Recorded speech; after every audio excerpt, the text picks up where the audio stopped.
baked. Oh, good. I had forgotten about that. There's a couple of people who really wanted to be on but couldn't do it, and so asked if we could record it.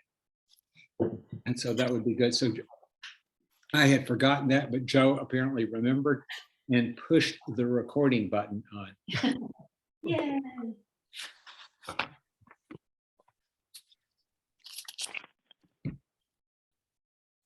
Okay.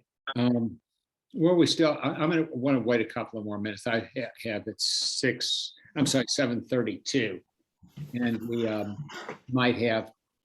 I strongly suspect we're going to have at least one other person on who just wrote me and said, "Hey, send me the Zoom codes now." I had a guy come by to till my backyard, which died after the flood, and it was as hard as concrete.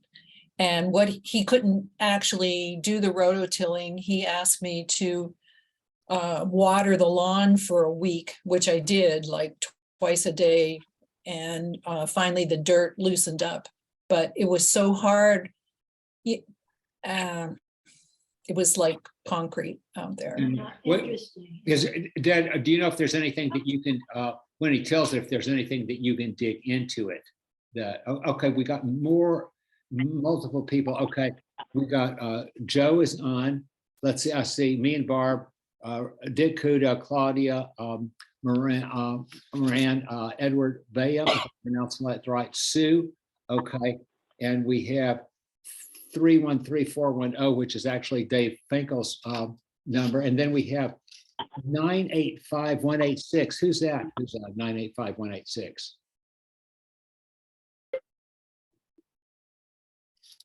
Okay. 985186. Okay, Ed, we're okay. Mike, check it. Okay. Yes. Mike, I think I asked you, but where are you from? What municipality? I'm here. Well, I live out in Wildwood, but I'm the executive director of Great Rivers Habitat Alliance that Okay. works mainly within the confluence. Okay. Okay, but you're in Wildwood. Okay. Yeah, mostly St. Charles, Lincoln, Pike County, but have been involved in St. Louis County and other areas as well. Fantastic. Stephanie is on. Great. Stephanie, you are in Olivet, is that right? Yes. Okay, fantastic. Betsy, And great. Okay. yeah, and so I can like wear two hats because I have a property in U City. Okay. And Betsy is in University City. I know that. Betsy, good to, I'm glad you could join us. Thanks. Okay. Why don't we go ahead and get started? Let's see, the three things that I hope we could cover tonight is talking about legal assistance for drafting a municipal ordinance on impervious surfaces and outreach. You know, what municipalities are we, do we have people joining us from? And then the third thing is a webinar on goals that we would like to accomplish, including legislation on impervious surfaces, but anything else that people could think of. Is there anything else that we should be talking about which is not on that list? Okay, good enough. Well, why don't we jump right into things? I have talked with with Washington University, the legal, I forget the name of it, the legal clinic there. They are interested in doing this for next semester, but what we need is a model law that could be adapted to University City and other municipalities all around the area. But Claudia, you had the most success of anyone in finding somebody who could actually research laws that other people had. Could you let folks know what you found? I have a friend who is the executive director of Volunteer Lawyers and Accountants for the Arts, and she had put a call out to some of the interns that worked for her this summer and one of them who had a joint, is working on a law degree, and her undergrad was in environmental science. And so she did some research and found three, I don't know, Don, would you call them similar sized municipalities? Well, I don't know, but I mean, that it was, I can't remember what three they were. Yeah, let me just find it here. Rapid City, South Dakota. Well, that's a lot smaller. Okay. Okay. Well, the one that she targeted was Snohomish County, Washington, which I'm familiar with.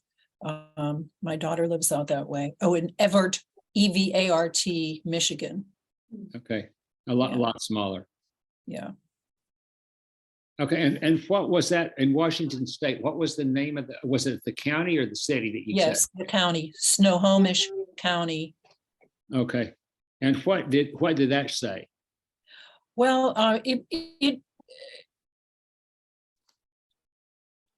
it kind of walked you through a pictorial view of the various kinds of buildings and the amount of pervious surface that was allowed.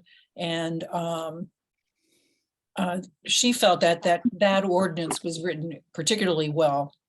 And I don't know, you have it, Dawn. Do you want to share it with everybody? Well, I never, sharing screen is not something that I'm good at. Okay, And so I mean, the thing that hit me about that is that all of the ones that you sent, they had the upper levels between 25% and 50%. Isn't that right? And the one that the attorney found for University City, the attorney here said that the law in University City is 65%. right. And I think the student who a friend of yours worked with said that the city of St. Louis was 65%. Correct. And so I would guess that that's a pretty common, we have two examples in this area.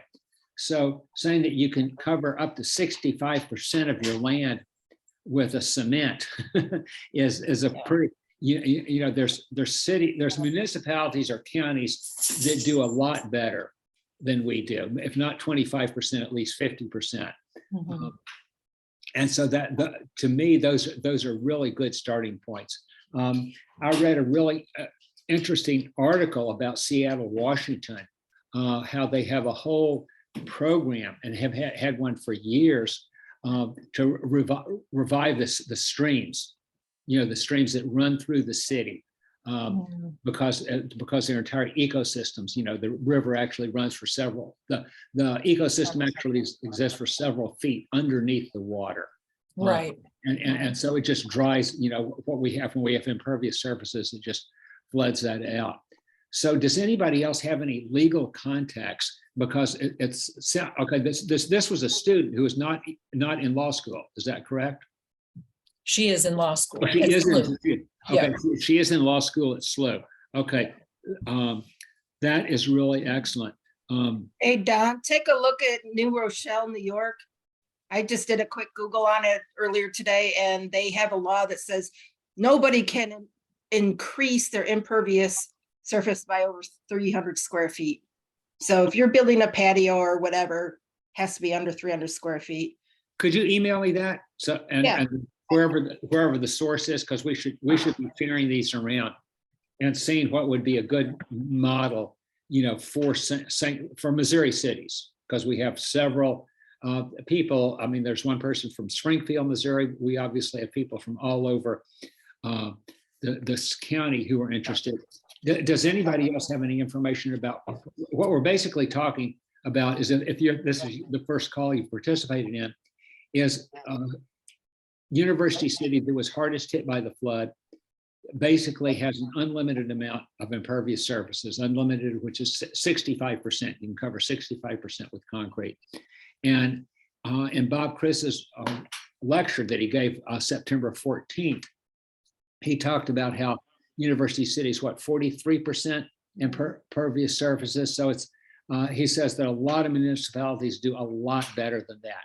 So that's, that's the reason to start to focus on that is that it's no cost. I mean, I think we're going to have other ideas tonight for other things that people can do, but that's something which a municipality really can't throw up their hands. They can, but it's nonsensical to say we can't afford that because there's no cost to it. Okay, so no other suggestions about legal help. We do have a possibility of Washington University Legal Clinic, but they are on a semester schedule. And so the law students who have a project that they get class credit for, they're in the middle of this, they're in the middle of the semester right now. And so they won't be able to do a new cycle until December, somebody can start looking at it in December and make a decision in January. And so that's Washington University Environmental Law Clinic. And so we've had some good contacts. Okay, no other comments for that. Why don't we Don? go? Yeah, go ahead. This is Mike Checkett. Have you had any contact with Great Rivers Environmental Law Center? They are totally swamped right now. Okay. They really were the first place that people thought of to go to. And they are taking on everybody and their brother who has an environmental issue goes to Great Rivers, for a legal handout. And they're giving out a lot of free legal services, and they don't, their donations are not matching, so they can hire more attorneys. But that includes us, so I understand. I just wasn't sure if you talked to Bruce or anybody over there, yes, and whether they have some ability. Yeah, and also several of us are working with them for on pesticide issues. Possible laws for municipalities and the city of St. Louis. They helped us get information for the city in terms of what pesticides are. Okay, so that we do have some ideas. We wish we could go to Great Rivers, but we can check with them in a few months and see if they're still swamped. But in terms of municipalities, I just want to mention the ones that I have that we've gone to. Let me see. If you are from a municipality which is not, I don't list here. We have, let's see, largest group of us are from University City. We also have Creve Coeur, Richard Dix from there. 2 people from Webster Groves are very interested in what we're doing. At least 1 person from Valley Park, several people from the city of St. Louis.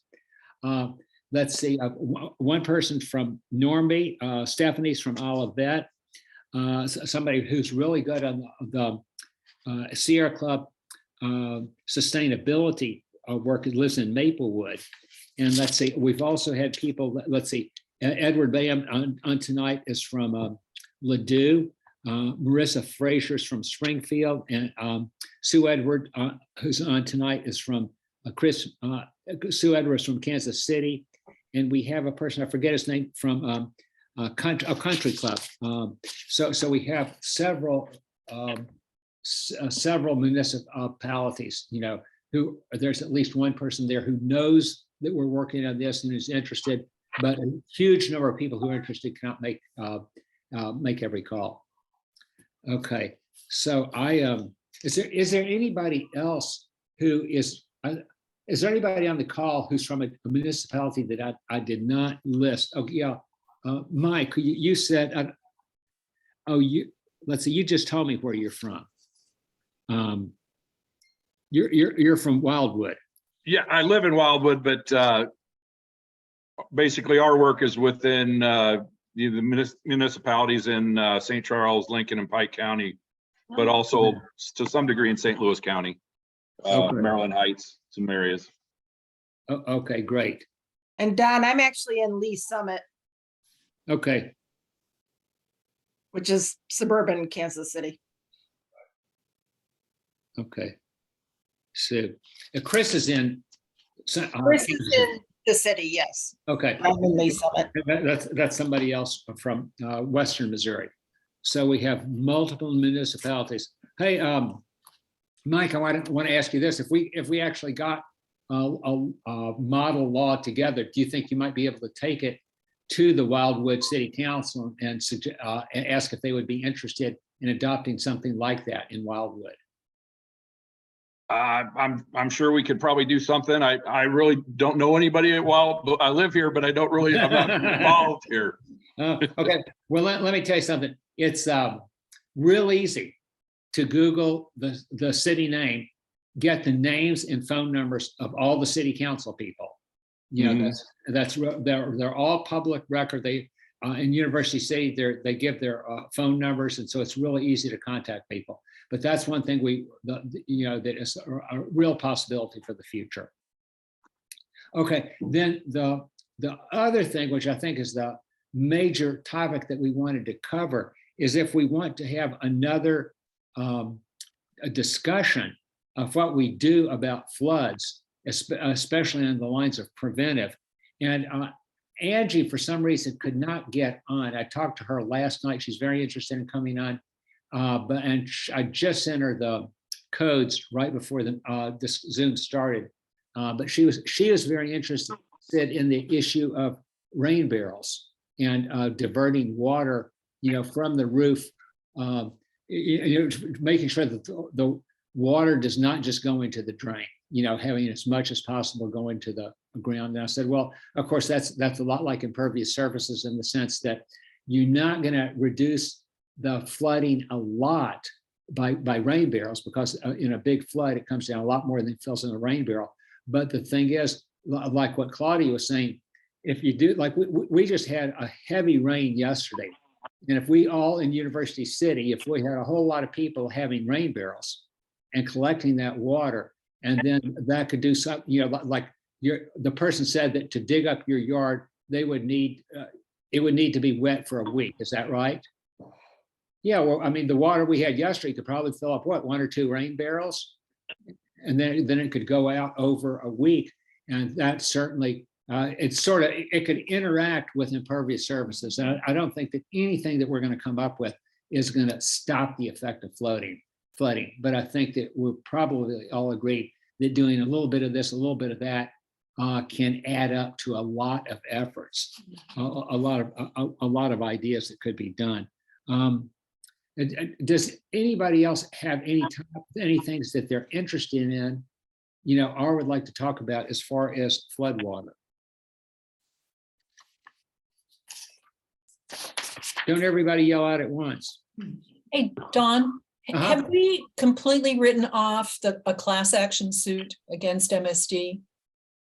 I haven't. The attorney who called us up yesterday, he's interested in a class action suit, and I told him that that Barbara and me would be very interested in participating in that. So no, I mean, he's an attorney, and that's what he's going to do. Yeah. He's already contacting people. If anybody, and I don't know if it's just University City or just the entire St. Louis area, but if you are interested in a class action suit against Metropolitan Sewer District for not keeping up with the action, please email me, and I will put you in touch with the attorney who is trying to see if there's enough people who want to do this class action suit. Because you can't do it if it's just 1 or 2 people. Yeah, I just wanted to say that yesterday, so I had MSD was offering $3,000 to people that were affected by the flood. So I had gone ahead and signed up for it. And I know people on the street who have received it. And I got a letter from their insurance company saying that they had determined that we were ineligible for the grant because the flood had, was not related to sewer problems. It was a flood problem, which I found very interesting because, like I said, there are people on our street that have already received the $3,000. So did you apply for it, Claudia? I did just recently. And there were, I've had a lot of screw up because my husband's dead and his name was on the bill, and, they needed him to sign it. But I had a huge amount of trepidation because they make you sign a release. And I asked Jeff, this attorney that we have all been talking to, what that meant. And he said, basically, it does mean once you sign the release, you can't sue them for anything. Well, I guess we can still sue because they said we weren't eligible. Which, Yeah. how can they determine who's eligible and who's not? And Mm, my neighbor also got the same Yeah, letter. It was a form letter. So I think I'm going to go ahead and appeal it. yeah. What is involved if people wanted to be part of the class action suit? What do they do, and what would I tell people if I knew someone who might be in a position and Just- who is in a position to join the class? I would guess that anybody who suffered damage in the July 26th flood and did not feel that what they got from MSD, which was probably nothing, was enough to cover their losses, I think that person would be eligible. And what you could do- Homeowners and renters? I do not, I don't know that. Claudia, do you know if he's doing anything with renters? I don't know. Okay, I mean, what you could do is to give my name, not my phone number, because AT&T just took away my, God, I've never worked with any company as this guy who caused more wreck and more pain in our life than MSD. And I'm not MSD, I mean AT&T. I agree. So send your tell a person, give out my name and Barbara's phone number. Get out your pencil and paper, everyone. And anybody can call me or Barbara or Claudia. And Barbara's phone number is 314-308-6899. 314-308-6899. And so we would put you, Barbara and me would put you in touch with the attorney that Claudia knows. Or once you send an email, I'll just bounce it over. You got the email from me inviting you to this discussion. So yes, send me an email and or that person, give that my email out and I'll bounce that email over to the attorney who Claudia knows. Okay, there are a lot of renters in New City who had substantial losses. Right. Mhm. And that's, I would really like to hear about those. Because I mean, the information I've received is from the point of view of a property owner. And so renters, have really, I don't know enough about that, but that's, anything, we should get some of those people on this call. Yeah, Steph- I was sent some information on renters and things. I can't remember. There's like income requirements and things they have to meet.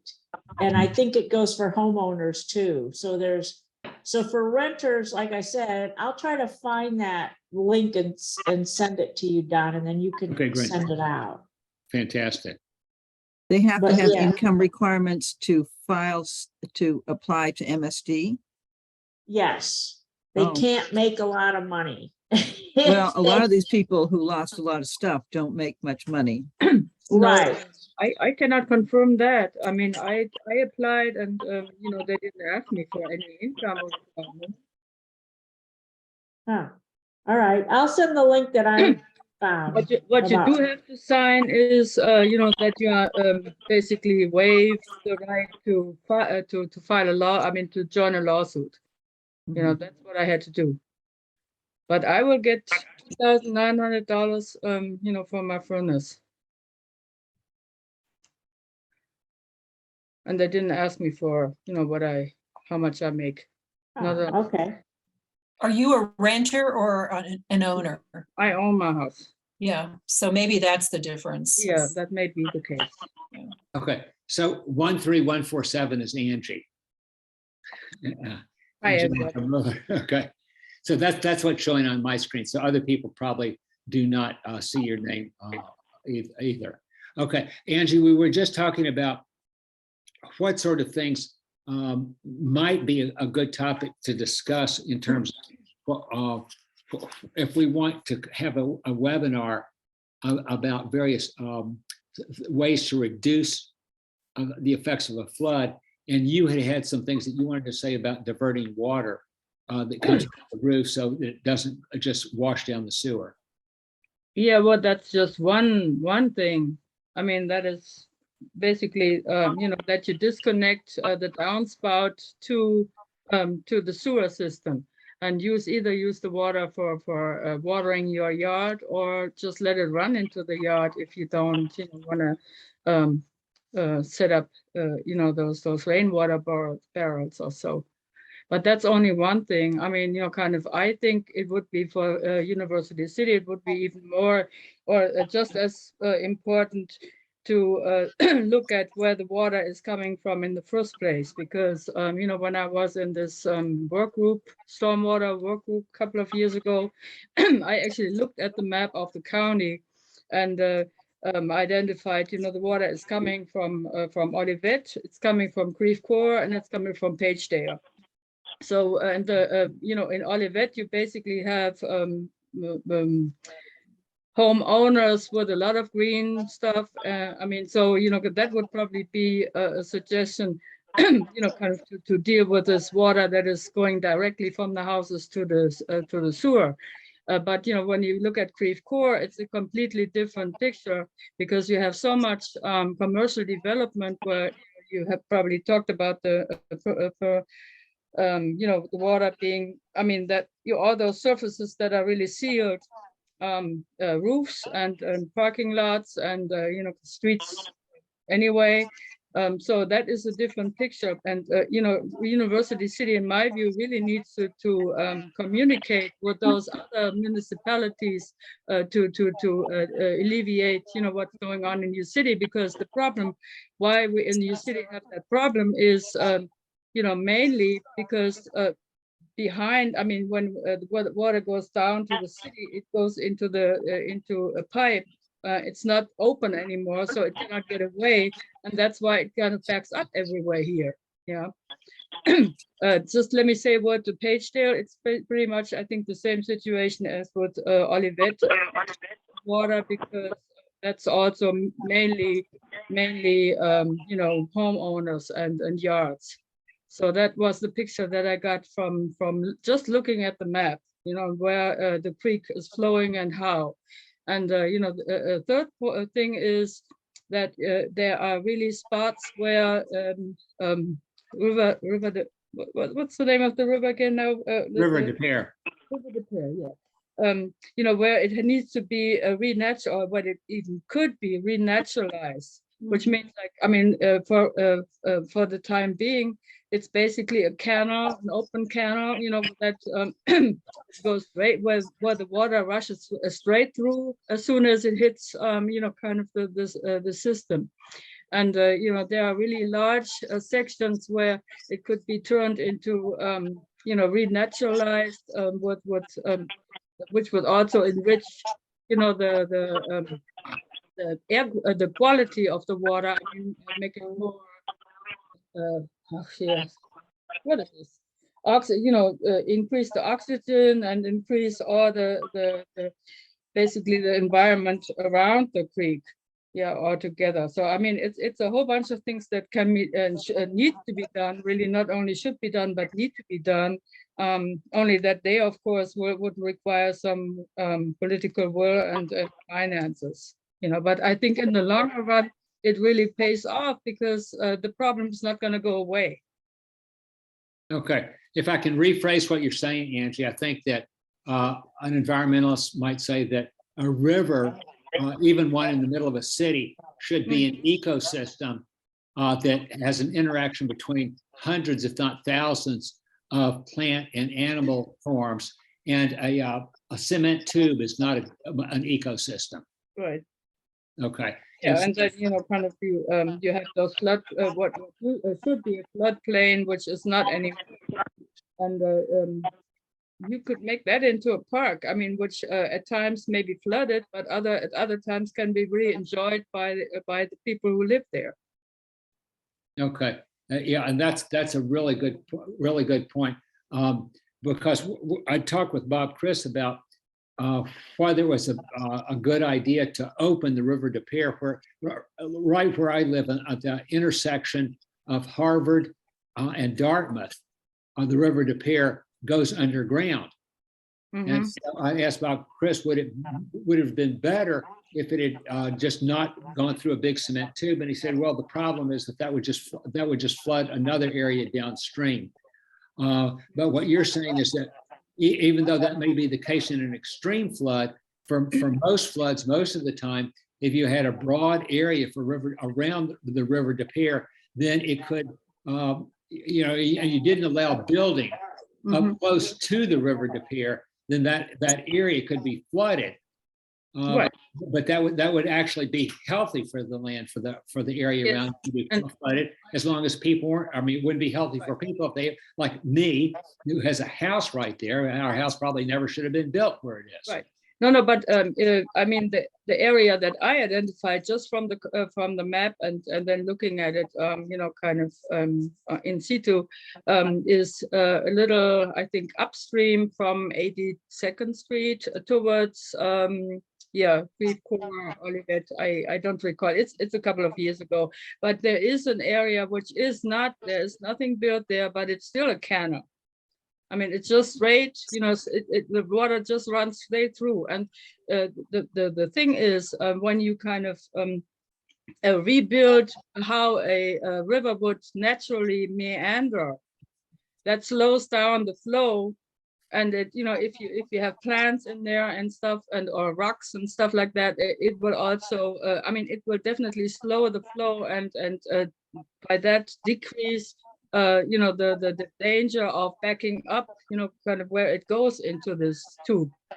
Yeah. Right. And alleviate your situation because you are downstream from that. Yeah. So you have all that water rushing from all those other municipalities and basically backing up in your city. That's the situation.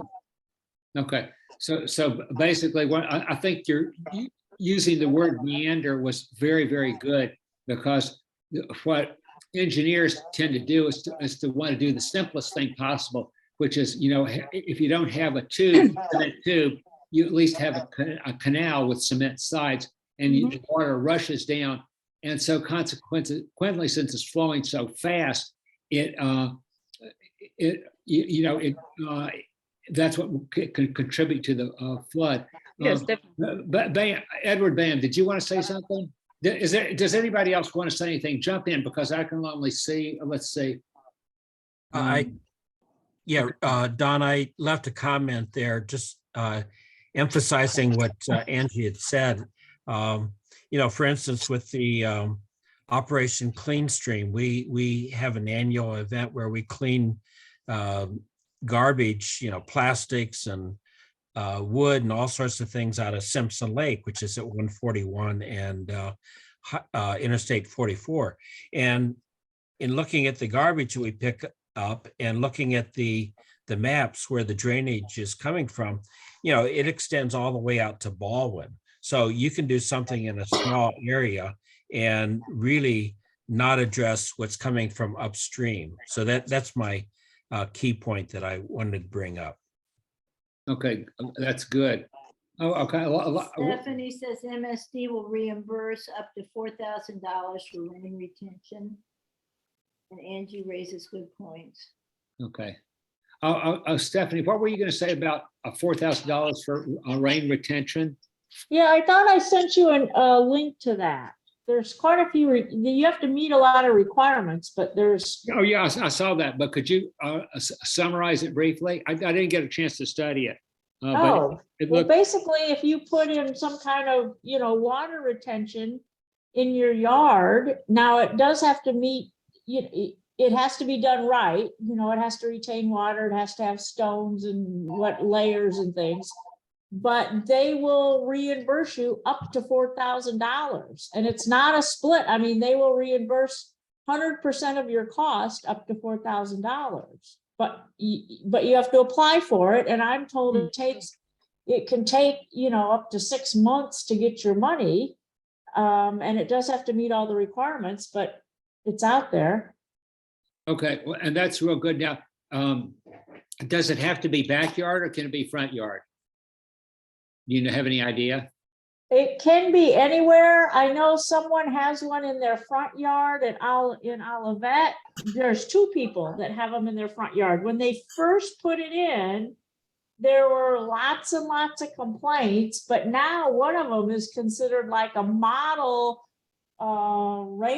retention basin, and people drive by and look at it. So the problem is it depends on your local city ordinances and how much your neighbors are going to complain. Basically, in other words, how much is it enforced? Stephanie, if I recall, you have to get a plan put together first, get the plan approved, and then you can spend the money and then it will be reimbursed. I think yes, Ed's right. You have to do it right. I can't just go out to my backyard and dig a pit and say, oh, look what I did. Yeah. So it's basically to redirect the water that's coming from the roof into your yard, or what is it? No, well, like in our yard, we've got like the swale. So like yesterday when it rained, we had a big puddle in our backyard. So that would be a perfect place for one. Could you tell us what a swale is? Oh, just like a low spot where the land, where the stupid developers kind of push the land so the water flows from our neighbor's yard into our yard. It's that like was- a shallow depression that directs the water Okay, somewhere. but I do not understand how that would alleviate what is going into the sewer system, because it sounds to me that this would just collect, I mean, when it rains hard, it will just stay there and it's not even connected to the roof or the downspout. The question. It's surface runoff. Okay, So when it rains, you know, like it does, like I said, we've got water that pools in our backyard. If it doesn't pool there, it'll run around our house and into the street. So you stop it before it runs into the street. okay, I understand. Thank you. So I was gonna bring up another thing, and I don't know how to work on this, but the water issues, the flooding has increased dramatically in Olivet, and most of it can be traced back to the new houses. They dig out the basements. It's all this horrible clay. They pile it up, and then when it rains, it goes to the neighbor down the elevation from them. And so there needs to be something that when someone puts in a new house, either I think an easy fix or an easy solution is they have to haul away the dirt. They can't pile up this clay that we have in Missouri. That would go a long way. And they need to do there needs to be some kind of study or something with the developer about the water and where's all the water going to go now when they put in this house that's, you know, double the size of what was there before in the lot. Okay. Well, I think that goes back to what we talked about in the beginning. Well, you know, if a developer wants to go into a lot, I think that they should be told, okay, you can do this, but you can only cover X amount of this lot with concrete. I mean, they're like, No, I mean, they're not covering it with concrete. They're putting up bigger houses, and they're tearing down houses where there's no existing basement. So then they're digging out this huge basement and piling up all this clay. So they're making these little piling it up. But basically, a house is held up by concrete. So even if they don't have a big driveway, you know, the size of the house, I think, has to count as a portion of what's being taken away from green space on any particular lot. Well, good luck telling cities they can't have houses that are more than so many square feet. Well, they can if they do multiple stories. It's the footprint that counts. Right. So instead of having a 1 story of 3,000 square feet, have a 2 story of 15,000. Right. Then they have the multiple levels. It's the Mm. footprint really, because, you know, the roof and the driveway and a patio, all that is impervious. Right, but we have to be realistic on what we can do. I doubt any city in St. Louis County or St. Louis is going to say, no, we don't want these giant $1 million houses built. And the lot sizes have to be bigger Mhm. in order to keep that ratio. Right. Yeah, I mean, that's what we're basically talking about with impervious surfaces. It's Right. just like saying, you know, a new house, you know, if you live in a lot of certain size, you can't have a driveway that accommodates 10 vehicles, you know, and is this driveway that covers, you know, 1,000 square feet, you know, for a family of 4. That doesn't work. And so, I mean, these are the sorts of things that we need to look for. Stephanie, I totally agree with you. We got to be politically realistic. And that's why I'm saying getting attorneys or law students to look for laws that are similar to what we want is really the way to go, because it's, you know, I've lived in St. Louis for over 40 years, and I really do not expect Missouri to be a pace setter, you know, in terms of environmental ideas. But I do think that we have a realistic opportunity to say, hey, this sort of thing is done in the state of Washington. This sort of thing is done, was done in Wisconsin. This sort of thing was done in California. Then we have a really good chance of saying this should be done in Missouri. And so I would not go to a city council and say, be a pace setter in limiting the size of the McMansions. You know, I would say, follow the lead of this city. And then, you know, I would want to go to the press and want to go to the media and go to the people and say, listen, you know, these are the reasons why floods are so bad, why the July flood was so bad. And the same thing could happen to you. And so it's a matter of public safety to do this, you know, to really confront it. And I think that, you know, there's all sorts of, I mean, the United States has piles and piles of regulations of ways that you can build, of ways that you can construct, that a lot of people would like to get rid of because they think you should be able to construct a house in any way you want to and construct a building any way you want to, no matter how dangerous it is. Now there's a common acceptance of the idea you cannot build a building that falls apart and crushes everybody inside of the building. Everybody agrees with that. And we need to be pushing the idea you cannot build in ways that flood your neighbors. You can't do that. And I think it's very reasonable. I mean, with more and more floods happening all over the world, I think this is the time for us to say openly and loudly, pass laws that prevent people and corporations especially from doing things that flood their neighbors. Drowning people's kids is not a good way to get along with them. Okay, well, I think we've had a lot of good ideas here.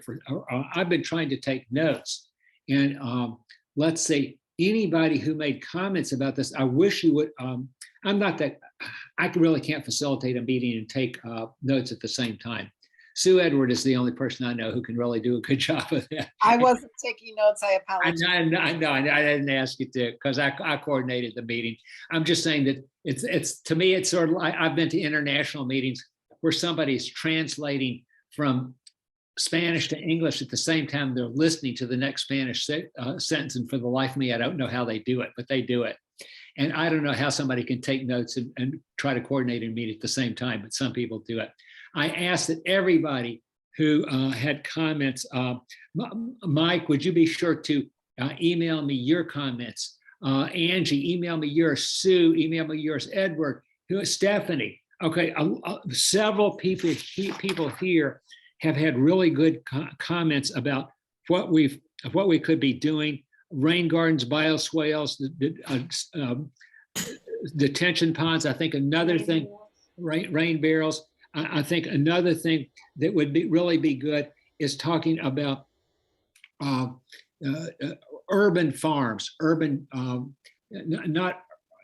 farms, urban gardens as a way really, people say, okay, if you don't build housing on the property, what are you going to do? Isn't that just wasting space? And we need to say, no, that's not wasting space. That's a really good thing to do. So I would urge everybody to, if you said anything tonight or put anything into the chat, please send me an email. You should have my email because I invited you here. But I guess the big question that we need to address before adjourning is, would we be able to have a webinar that talks about the whole gamut of things that we could do to reduce the potential damaging of floods? And again, I think that a lot of the things we're talking about are not an ultimate solution. They may only deal with 1%, 2%, 3% of the problem. But if we do a lot of things together, we've taken a huge chunk out of the problem. The other thing, Don, is look at some of the coastal cities. I mean, I moved here from Charleston, South Carolina, where it flooded constantly, and Charleston still hasn't been able to fix it. But there might be some other more progressive coastal cities that have found a way to deal with it. Okay.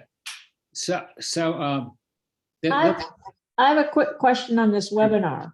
Is it what individuals can do, like rain barrels and rain gardens, or is it what we as a group want to work on, like trying to implement ordinances? well, I think it's both.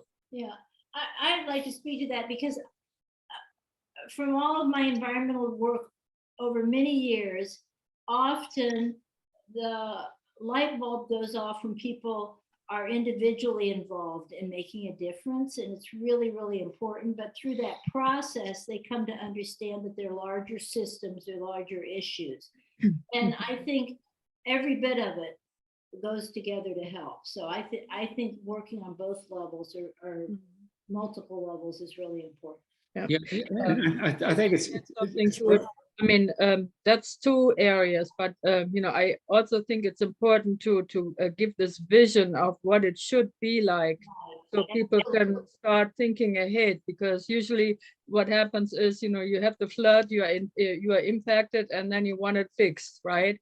And and then that goes until the next flood. So it's really important to look into the future and have a contribution that deals with the things that I was mentioning, I mean, in the small context of your city and St. Louis County, yeah. Yeah, Stephanie, I think what you raised is a really good point. And I strongly believe that individual actions can go one of two ways. They can prepare people to understand that you need a system solution, or they can make people feel like I've done my good deed for the day. I don't need.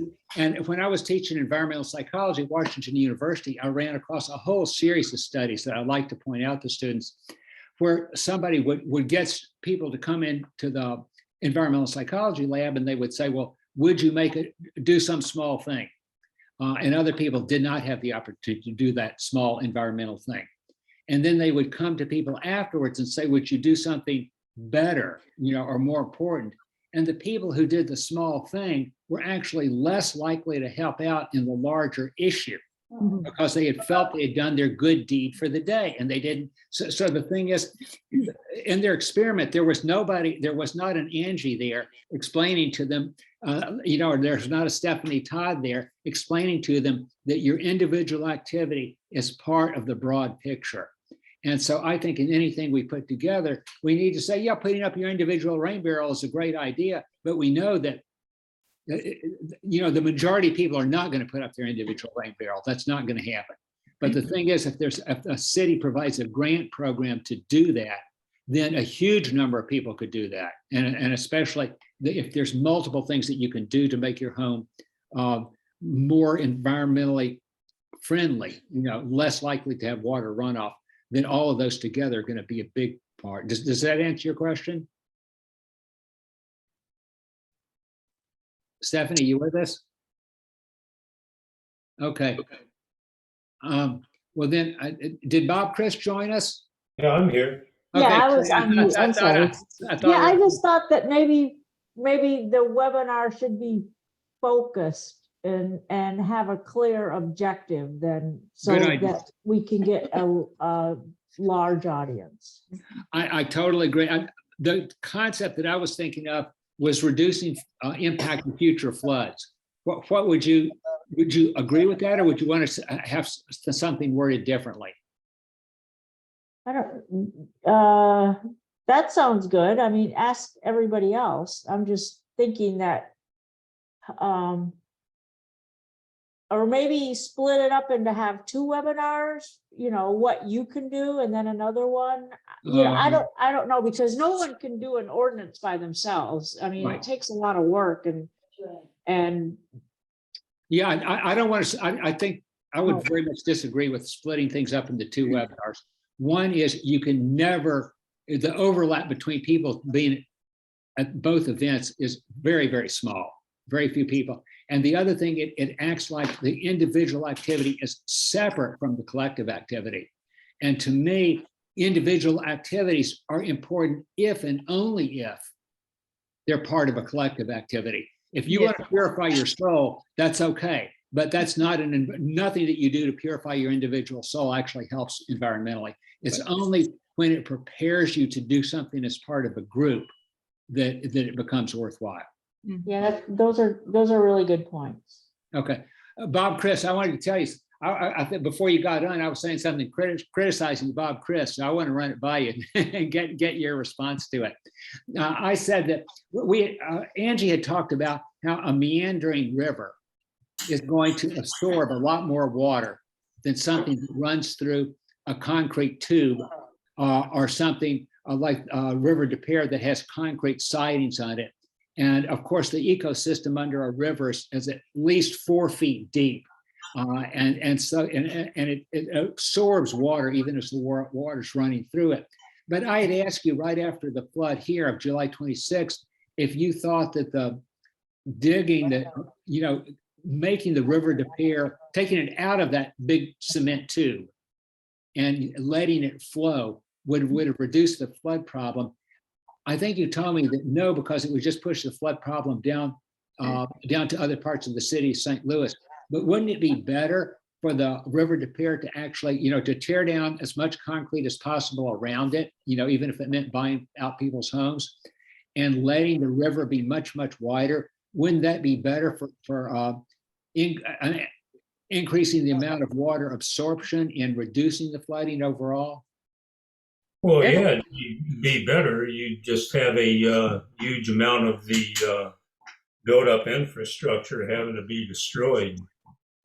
Okay. Along Vernon Avenue and all the way to Stinker and beyond. Okay. Oh, okay. So it might cost. It's prohibitively expensive at this point. Okay. So adding meanders back in where we have the ability to do that does increase storage in the channel. Okay. So it might be financially impossible to do it now, but we certainly could propose laws that say you can't do it in the future. Well, yeah, it's always easy to tear stuff up, and it's sure the heck.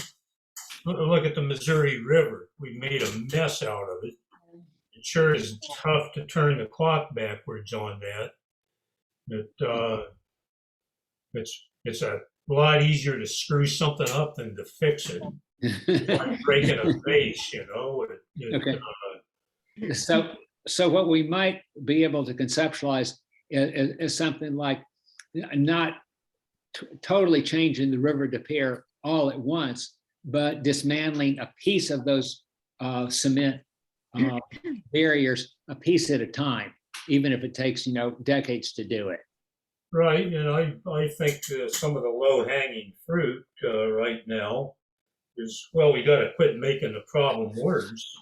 Right. But that's the first thing we need to do. But buyouts in the Wilson Avenue area. But there's other places where homes really are where they don't belong. And we should get a targeted buyout list where we can do some good. Right, and that, you know, really needs to be upward of Vernon. I mean, as I said, you know, kind of, it's really that area above 82nd Street.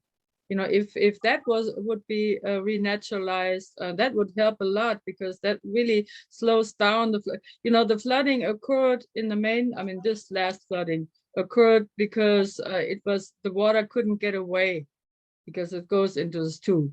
And there was too much water at a time, you know, and it was really backing up everywhere. And if you have a meandering piece upstream, then that will slow, it will just Oh, slow absolutely.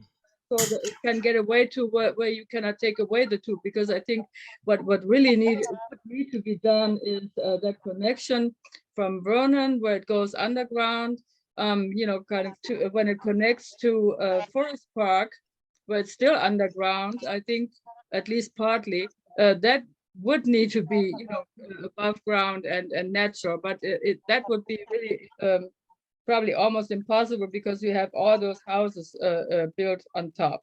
It's But hard there, but we're so lucky we've got Heman Park. Yeah. That's over 100 acres or something, or nearly 100 acres. Good Right. Lord, that'd be 500 motorhomes. Almost that whole park was inundated. Right, but even there you have these concrete walls at the side, you know, kind of the River de Pere, and Right. that need not be. Yeah. Okay, That we can naturalize the channel there. And if we buy more out at Wilson Avenue, the water can be slowed down there, and the channel could certainly be renaturalized there. So you'd have a pretty large contiguous area where you could get something done along the lines of what you suggest. And you know, I'm just thinking, because there's a swimming pool I was not able to go to because it was flooded in summer. You know, the cost, you know, just to kind of repair that swimming pool, which belongs, I would think, to U City itself. You know, if you put that against, you know, kind of renaturalizing a portion and avoiding such stuff, I mean, that anybody should be thinking about, you know, options like that. okay. I was just reading a comment by Edward Bayham on the chat. Now, Edward, would you be able to make a recommendation as far as who might be able to speak? It seems like we're all agreed that natural stream restoration is a really good, to the extent that we can do it, we want to do it. And to the extent that we can prevent cementing over urban streams in the future, we definitely should strive for that. Edward, do you think that you could come up with a recommended speaker on that? It could be you, or it could be somebody in Washington State, or somebody in Florida or California. I can't claim to be an expert in that area. I might be able to suggest someone from maybe, you know, like the Environmental Law Center, or the Great Rivers Greenway, someone like that, or maybe someone from the Sierra Club that could address those points. Okay, do you have contacts to email them and see if they would be? Yes, I do. Okay, could you copy me on the email Okay. and see what we can do? Because there's multiple people in the Sierra Club who are very interested in what we're doing. Some of them are very, very knowledgeable. And you might even email me, and you probably know the same people who I do who are interested. Stephanie's one of them. I know that Carolyn Fault's another. There's another, I can't remember his name off the top of my head, but he's very active in the Sierra Club and very interested in stream issues. Do that. And is everybody agreed that natural stream restoration is a top priority that we really ought to include in whatever we do? Yes. Okay. Yes. Okay. So, I think all of the other things are also important. I mean, like I've said multiple times, little things add up. Well, it appears that Mike Checkett is also very knowledgeable in this area based on his comments. I'd be careful with that, Ed, but I'm growing my background and source of knowledge here. I tell everybody I'm a dumb field biologist that talks too much, but I do have people talking in my ear, and I've been listening, and I'm not sure you've covered some of these kind of things, but this is some of the stuff that people have been educating me on recently, and there is some interest from some council people and other municipalities to look at this floodplain rise issue and floodplain fill and try to get a consensus among the 3-county area. And I've talked to a variety of different people on that, and that's what I'm just kind of alluding to here. And I'll put something together, Don, that might be a little bit more artful there than these chat comments, but right, yeah, do send that to me. And I mean, one of the best things to send is some of the names and contact information for people who are knowledgeable about this. Now, is Dave Finkel still on? He might have gotten off. Dave, are you still there? I know he was there at the beginning. Yeah. Oh, Dave. Okay. Don, yeah. I'm still here. I'm just listening in. Okay, I got an important question for you. You might have noticed, okay, you're in Detroit, aren't you? That's correct. Yeah. Okay, you might have noticed that about 90 to 99% of what we said tonight was about the St. Louis area. Do you think Right. any of these issues overlap with what people might be facing in Michigan?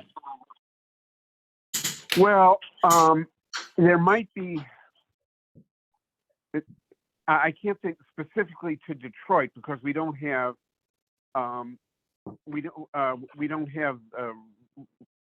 that sort of river running through Detroit. I mean, the Detroit River's at the south end of the city. There has been flooding up on the up on a part of the east side.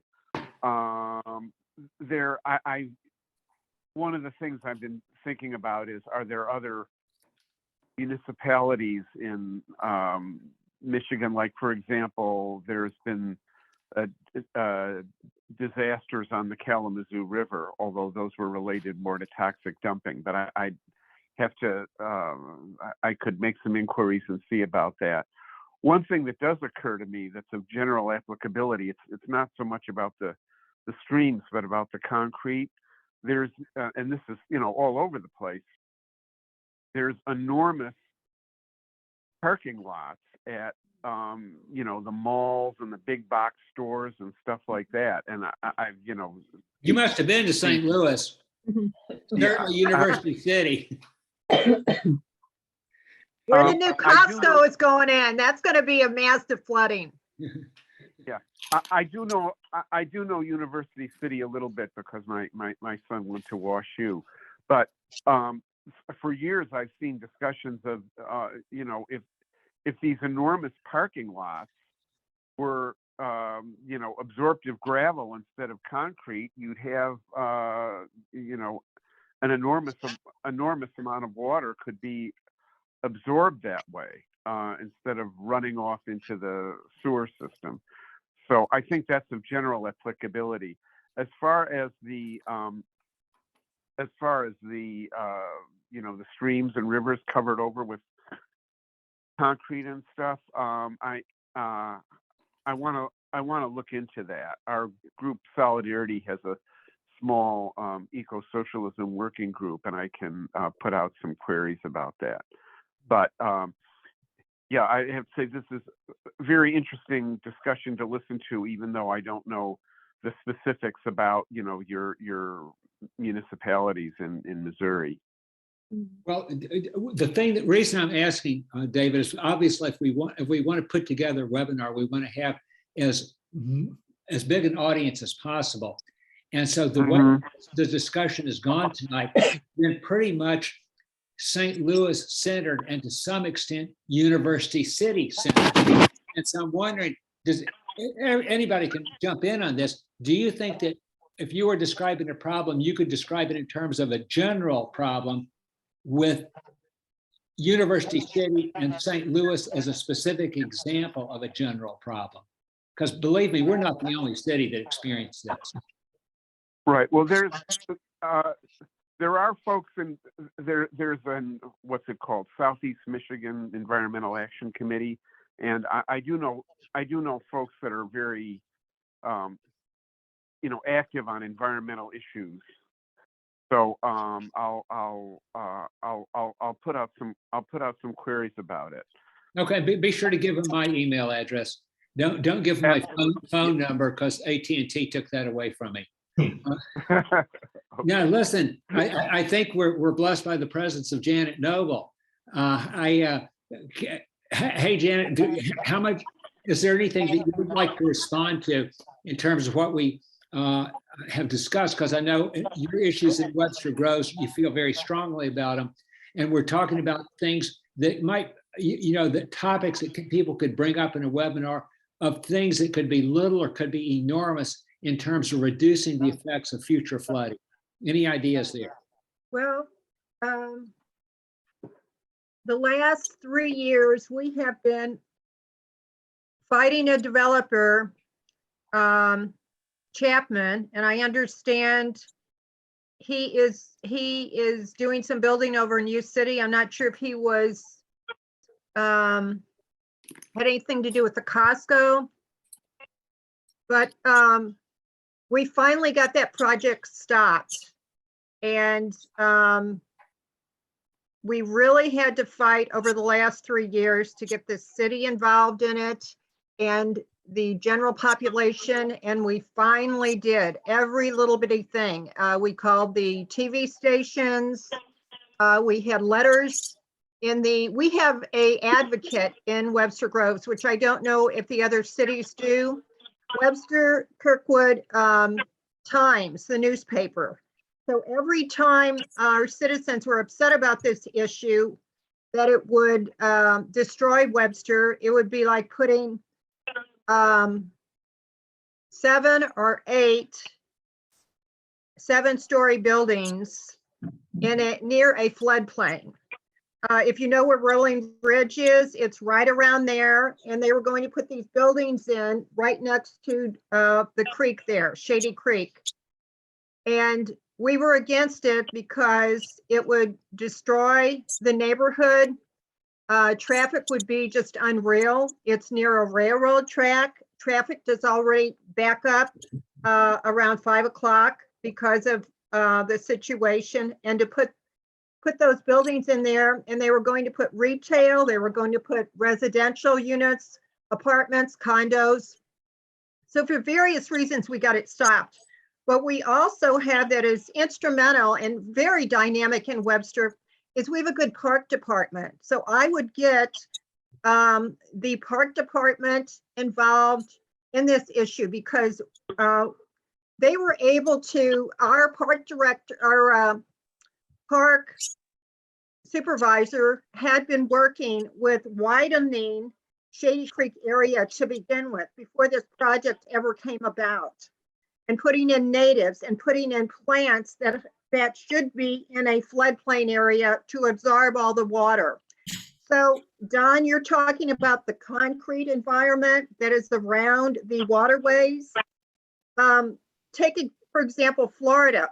The state of Florida down at the bottom of the shoe in Florida used to be a swamp area, and they got rid of that so they could have nice sandy beaches. Well, nice sandy beaches do not protect when a hurricane is coming in. So they have flooding. So those native grasses need to be put back there to help absorb some of that, like the Outer Banks. The Outer Banks is there for a reason. So those are some of the issues, some of the solutions that we found, but mainly we were able to stop the project being built. So we averted a big problem. Okay, well, Janet, that gives a specific example to the same sort of problems, that other people have been covering. I think we're moving ahead. And so if you could jot down some of those and email them to me. And if you would like to make a comment in a webinar or know somebody who would, especially I found your what you said about Florida is good, and anything, that ties it to St. Louis. My suggestion would be, as we're putting things together, we might want to use some St. Louis examples, but try to say, like where I live in University City, this is the problem we've had, because we've made things very specific here, but I think they're general. I think that not every problem that we have is going to be across the country or in every Right. country, but most of them are going to be occur somewhere else, in multiple other parts of the country. So if we put something together, I think we ought to try to see if we can get nationwide coverage, try to get people to participate, people who are linked up with national organizations like Sierra Club, see if we could get publicity for it. I know that Missouri Coalition for the Environment has chapters, has at least an office in Kansas City, maybe other places, but let's see what we can do to publicize things. So people, if there's a topic that we should, I think we should be wrapping up, but if there's a topic we should have covered that we didn't, please email me that. And let's say this is the last part of October. Can we pull something together by December 7th? Is that too early to have a webinar? You said December. Do you mean December or November? What did I say? I meant December 7th. Okay. That's what, 6 weeks away? Is that too quick? Well, I'll tell you what, why don't we have a get together in 2 or 3 weeks? And if it's too quick, we could push something off to January and we would have more information and we might have more legal information pretty soon, because I think we should go to, I still think we should focus on the issue of permeable surfaces, impermeable surfaces that are put in, because that's so cheap. But if there's other things that come up that a city can do just by legislation without having to cough up money, I think we ought to do that too. And I think we ought to, while we're looking into legislation and a webinar, I think we ought to think about, do we want to have some sort of public activity to get the press involved? People may think I'm cynical about politicians. I think in general, politicians are going to be a lot more responsive to somebody waving a dollar bill in front of them than somebody telling them to do the right thing. So I know that there's people on city councils who are not like that. I mean, I think by the time you get to the U.S. Senate or the House of Representatives, in my own belief, it's that it ain't going to happen. They're going to be sensitive. They wouldn't gotten where they got without dollar bills. But in the local city councils, that's not necessarily true, my belief system. So, Don, yeah, go ahead. I think maybe it would be a good idea to send that Word document that the law student put together to everybody here, there, who may have more legal expertise. Good. Send that to me. And also the first lawyer you put me in touch with, I asked you and him, does the statement where it refers to 65%, I found the legal language of that obtuse, and he never did answer me back saying yes or no, your interpretation is correct, or incorrect. That does or does not mean that you cannot have more than 65% impermeable surfaces in any site.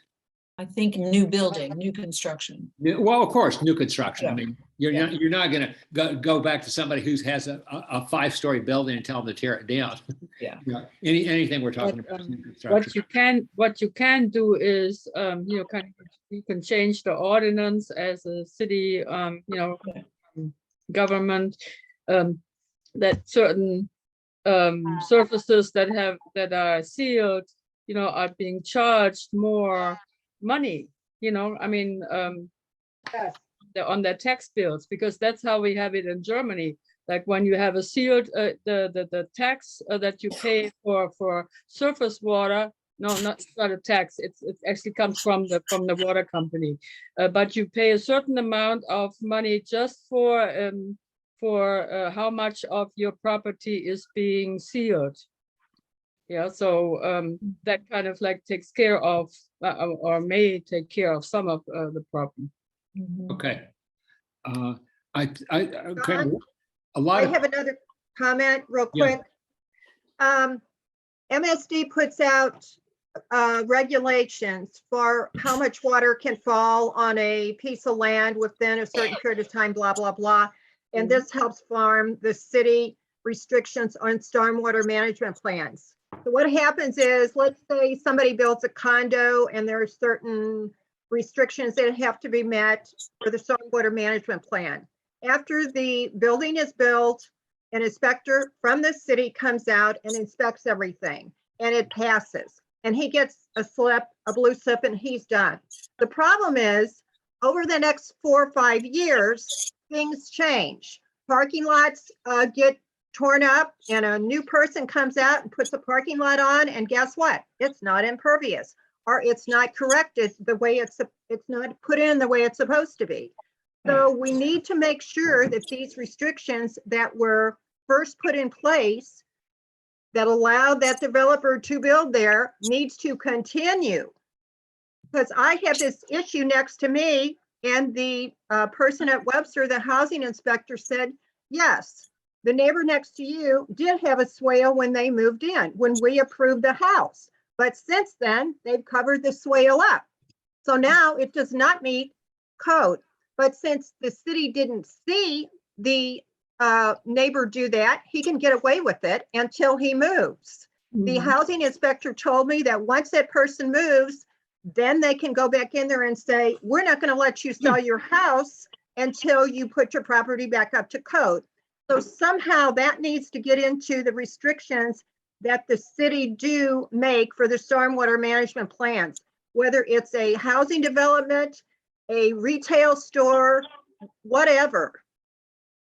Yeah, that's extremely difficult to deal with. Okay, so, okay, is it too soon to have another discussion on the 9th and try to finalize what we would have for our webinar, 9th of November? Would people be cool with that? Okay, Edward, did you have a comment?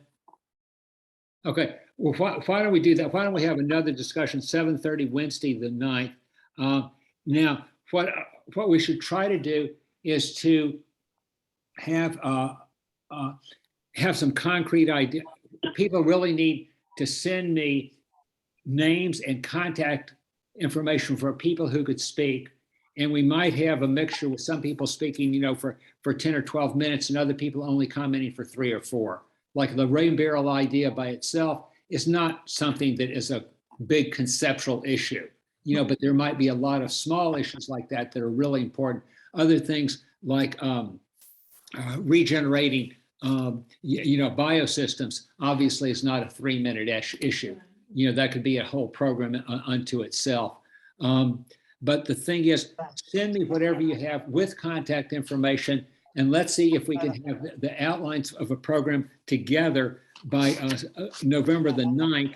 And then if we do that, that would give us 4 weeks to publicize it. Of course, we wouldn't be over the Thanksgiving holiday, but 4 weeks to publicize it until December the 7th. Is that okay with folks? Okay.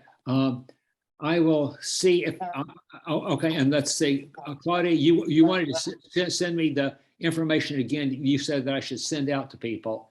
And there was about 35 to 45 people who have been maintained interest in this issue.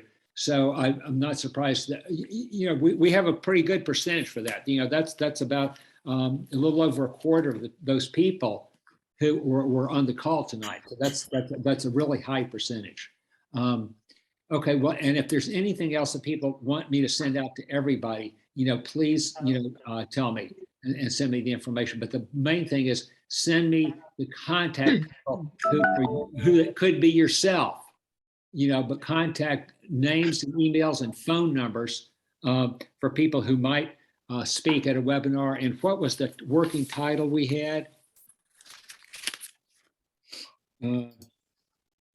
Well, I wrote it down someplace, but I'm not finding it in my notes.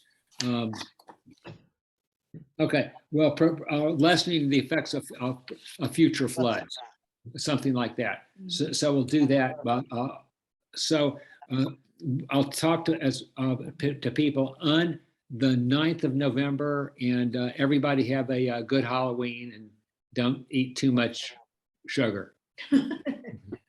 And be careful of those kids hyped up on sugar in your neighborhood coming to your door. Okay. Thanks, Don. Good night, everybody. Thanks, everyone. Good night, folks. Bye-bye. Good night.